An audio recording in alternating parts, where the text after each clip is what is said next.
안녕하세요. 차이나는 스토리입니다. 오늘 영상은 나영석 PD가 제작한 윤스테이에 대한 이야기와 윤스테이를 본 중국 네티즌들의 반응을 모아봤습니다. 윤스테이는 2021년 1월 8일 금요일 TVN에서 첫 방영을 시작했습니다. 일단 윤식당의 성공으로 흥행이 보장된 예능 프로그램이지만 나영석 PD의 연출에 윤여정, 이서진, 정유미, 박서준, 여기에 최우식 등이 출연하면서 많은 화제를 모은 예능 프로그램이기도 합니다. 1회 방영 당시 8.21% 시청률로 역시 믿고 보는 나영석이라는 이야기가 나오고 있습니다. 이전 윤식당과 달라진 컨셉이라면 C19로 외국으로 나가지 못하고 밀접 접촉에서 발생할 수 있는 전염의 문제로 원래 식당 컨셉에서 숙박 컨셉으로 바뀐 부분이 눈에 띄었는데요. 제작진들이 참 많은 고민을 했구나 하는 생각이 들었습니다. 우리나라뿐만 아니라 나영석 PD의 인기는 중국에서도 대단합니다. 그동안 1박 2일, 꽃보다 할배, 신서유기, 삼시세끼, 여기에 윤식당까지 나 PD가 만든 예능 프로그램들은 중국에서도 우리나라만큼 큰 인기를 끌었습니다. 아무튼 작년 말부터 중화권에서도 윤스테이 방송에 대한 기대와 궁금증으로 웨이보를 비롯한 중화권 온라인, 오프라인 매체에서도 관심이 끊이지 않았었습니다. 윤스테이가 이렇게 중국에서 많은 관심을 끄는 건 이 프로그램 자체의 완성도가 높고 재미있는 것도 있겠지만 역설적으로 중국에서 윤식당을 불법 카피해서 만든 중찬팅이라는 프로그램이 인기를 끌었기에 오리지널인 윤식당의 인기도 높아진 부분이 있습니다.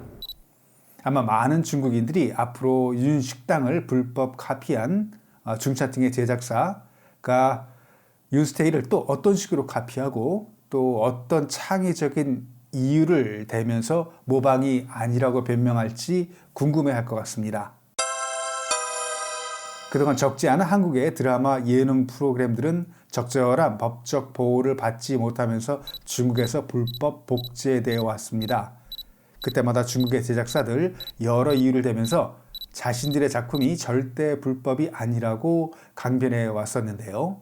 가장 큰 변명이 사드 때문에 한국 콘텐츠를 사다 쓸 수가 없어서 무단 도용할 수밖에 없었다는 것이었습니다.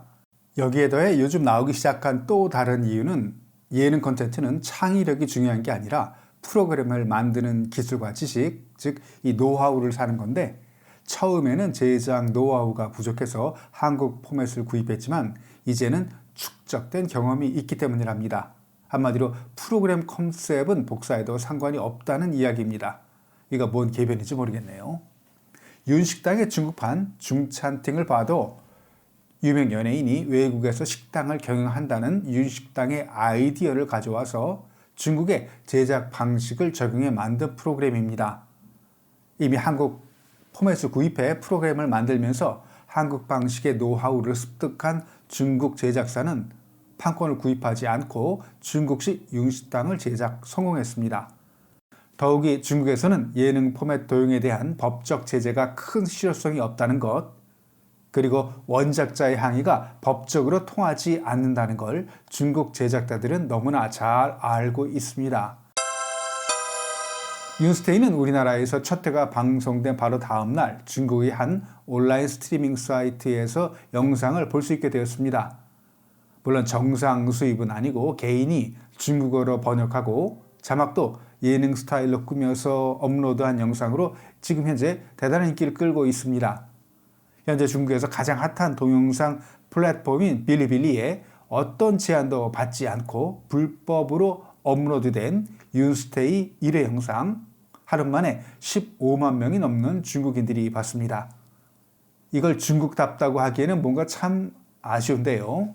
2021년도에는 중국에서도 저작권에 대한 엄격한 기준이 나와서 우리나라 콘텐츠가 보호되길 기대하면서 윤스테이 1회를 본 중국 네티즌들이 올린 댓글들을 소개해 봅니다. 여기 출연하는 연예인들이 권위 있는 저명 영화제에서 수상했던 스타들이라고 하면 믿을 사람이 있을까? 출연한 한국 연예인들과 중국 예능에 출연했던 중국 연예인들을 비교해보면 도무지 같은 직업을 가진 사람들이라는 게 믿어지지 않아. 솔직하게 말하면 여기에 나오는 골동품들 어디서 많이 본 것 같은데 마음이 좀 쓰려. 우리의 전통문화 보존은 잘 되고 있는 건가? 우리 중국의 예술인들은 여러 방면에서 열심히 노력하고 있지만 대중문화 부분에서는 한국에 비해 확실히 많이 뒤처져. 한국 연예인들의 직업에 대한, 일에 대한 태도를 보면 감탄할 수밖에 없어. 프로그램 하나 찍는데 진짜 최선을 다하네. 정말 재미있어. 우리는 언제쯤이면 이런 수준의 예능 프로그램을 볼 수 있을까? 벌써 나왔어? 보니까 다들 영어 잘하네. 이게 웬일? 이태원의 유명 음식점 사장님이 여기서 일하네. 정말 부러워. 언제쯤이면 우리도 나영석 PD 같은 사람이 중국의 광대하고 아름다운 지역들, 여기에 다양한 문화들과 예술인들을 주제로 한 프로그램을 만들까? 한국 예능이 부러운 건 전통 문화를 프로그램에 이질감 없이 잘 표현해내는 데 반해서 우리 중국 프로그램은 한국 것과 비교하기에는 그냥 유명하다는 연예인들만 나와서 가식적인 모습만 보여주고, 이 분야에서 한국과 비교할 수는 없어. 한국의 문화산업은 체계적이고 영화, 드라마, 음악은 월드클래스인데 우리는 여러 분야에서 말은 못하지만 다들 알고 있듯이 제안하는 게 많아서 중국 제작자들만 나무라기에는 아마 그들도 억울할걸. 아주 좋아. 나 PD가 돌아왔다. 그래서 손님들은 점심에 뭘 먹는다고?